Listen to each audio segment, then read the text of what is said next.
Okay, so what we have is n21 equal to काय शिकलो आपण sin I by sin R.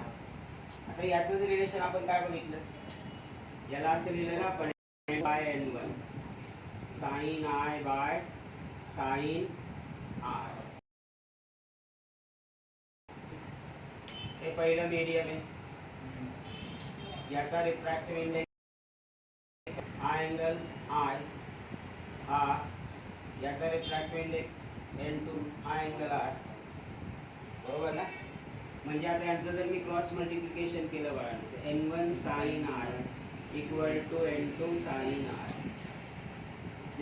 This is form of Snell's law. म्हणजे काय करायचं बघा, याला समजणं अँगल ए इन्सिडेंट थीटावर, हा रिफ्रॅक्ट झाला, हा angle theta, refractive index n1 याचा रिफ्रॅक्टिव्ह इंडेक्स n2. म्हणजे काय लिहिणार आपण n1 sin θ1 equal to n2 sin θ2. खूप महत्वाचं आहे, लक्षात आहे. ओके, तर आता बाई काढली, हा रे आपण जनरल घेतलेला आहे, परंतु तुम्हाला माहिती आहे की काय रिफ्रॅक्शन म्हणजे काय, लाईटचं एका मीडियम मधून दुसऱ्या मीडियम मध्ये जाणं. त्यामुळे काय होणार, आता बघा आपण याला असंही लिहू शकतो ना, n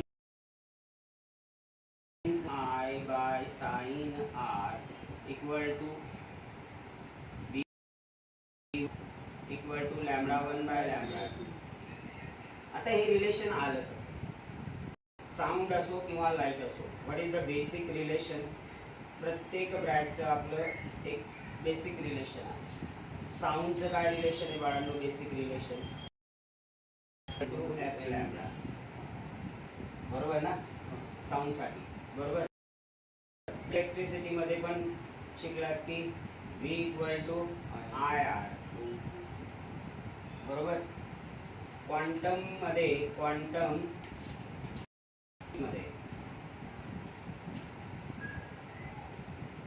तुम्ही काय शिकणार की जी एनर्जी असते रेडिएशनची H नी, लाईट साठी जो काय फॉर्म्युला तयार होणार, V च्या जागी C, F च्या जागी N लॅम्बडा, बरोबर ना.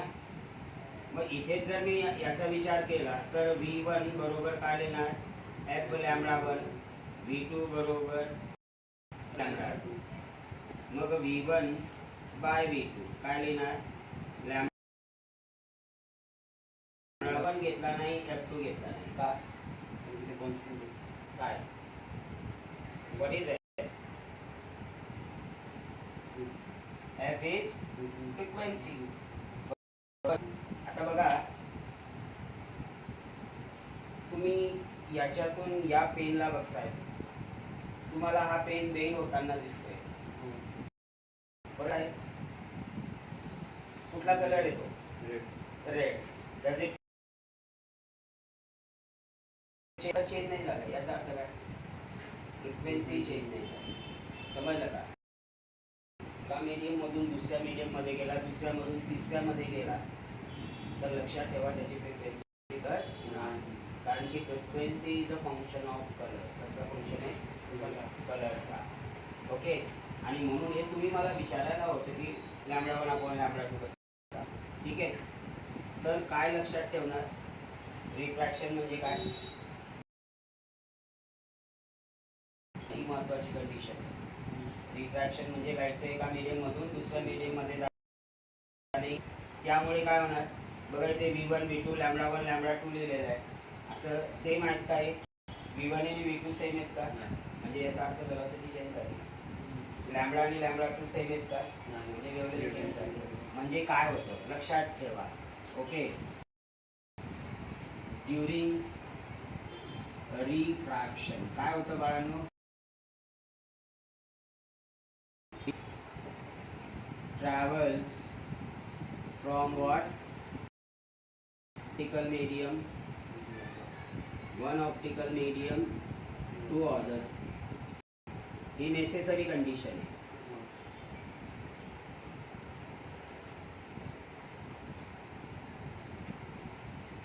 रिफ्रॅक्शनची ही विदाउट दॅट नो रिफ्रॅक्शन. बरोबर. सेकंड काय होतं रे?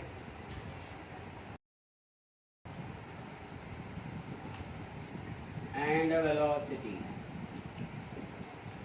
changes. Wavelength and velocity change. Wavelength and velocity change होते.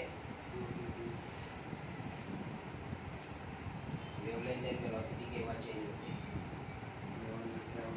जेव्हा लाईट मीडियम मध्ये जातो, म्हणजे लाईटचं रिफ्रॅक्शन होतं. म्हणजे during refraction wavelength and velocity change, याचा अर्थ लाईट रिफ्रॅक्ट होते.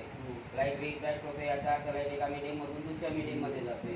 लाईट एका मीडियम मधून दुसऱ्या मीडियम मध्ये जाते याचा अर्थ काय की लाईट रिफ्रॅक्ट होते, म्हणजे वेवलेंथ अँड वेलोसिटी चेंज होते. केव्हा वेवलेंथ अँड वेलोसिटी चेंज होते? म्हणजेच काय होतं लाईटचं रिफ्रॅक्शन. म्हणजे आपण असं म्हणू शकतो ना की रिफ्रॅक्शन मुळे लाईटची वेवलेंथ आणि frequency. Yes, but frequency remains constant. बरोबर. आता हा इथे आला, हा रेअरर मीडियम आणि डेन्सर मीडियम जर असेल तर काय होणार? स्पीड जास्त असेल त्याला कमी कमी होते, त्यामुळे तिकडे बेंड होत जाणार. राईट. तर लक्षात ठेवा, for rarer to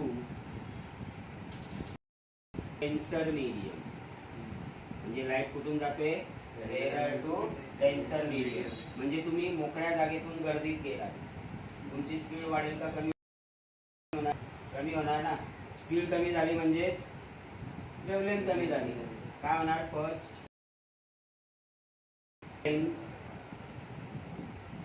and velocity काय होणार? डिक्रीजेस. बरोबर. त्यानंतर जो refracted bends what towards the normal. Refracted काय होणार? नॉर्मल कडे बेंड होणार. ओके. जेव्हा लाईट रेअर टू डेन्सर जाणार, मी याच्या उलट for denser to rarer medium, म्हणजे लाईट जेव्हा मधून रेअरर मीडियम मध्ये जाणार तेव्हा काय होणार? म्हणजे तुम्ही गर्दीतून मोकळ्या जागेत, म्हणजेच काय झालं? the wavelength and velocity increase. बरोबर. Refracted ray moves what away from the normal. या खूप महत्त्वाच्या प्रॉपर्टी आहेत, याच्यावरच तुम्हाला पुढचा कॉन्सेप्ट समजलं का? रिफ्रॅक्शन हे असतं. ओके. म्हणजे काय? आता समजा हा रेअरर मीडियम आहे आणि हा डेन्सर मीडियम आहे. असा सरळ गेला असता की नाही, परंतु मीडियम चेंज झाल्यामुळे काय? Rare to denser is bend normal. आता हा अँगल ऑफ इन्सिडेंट, हा अँगल ऑफ रिफ्रॅक्ट. बरोबर ना? मग आता रिफ्रॅक्शन आणि डिरेक्शन ऑफ इन्सिडेंट लाईट म्हणजे हे काय आलं? याचं डिव्हिएशन आलं. आता हे व्हर्टिकली अपोजिट अँगल आहे. आय म्हणजे आय बरोबर काय देणार? R plus delta. Vertically opposite minus R. काय रिफ्रॅक्शन मध्ये किती डेव्हिएशन होणार? I minus R. इथे आपण बघूया, आर डेन्सर मीडियम आहे, रेअरर मीडियम आहे. मग लाईट कुठून जाते? Light is travelling from denser to. जर हा सरफेस नसता तर हा रताळ्याचा असता. बरोबर ना? परंतु काय झाले? असा बेंडला. आता हा अँगल आला इन्सिडेंट, हा एवढा आला रिफ्रॅक्शन, म्हणजे हा काय आला? डेल्टा. बरोबर ना? नॉर्मल पासून दूर डेन्सर टू रेअरर. मग या ठिकाणी डेल्टा डेविएशन किती येणार बघा, हा आय आणि हा एवढा आर, बरोबर ना, म्हणजे हा किती येणार, हा बघा एवढा आय असणार आणि हा किती असणार मग आर मायनस, बरोबर ना, इकडे काय आहे I minus, sorry R minus I, बरोबर, इकडे आय मायनस आर, इकडे आय, समजलं, स्पीड वाढवले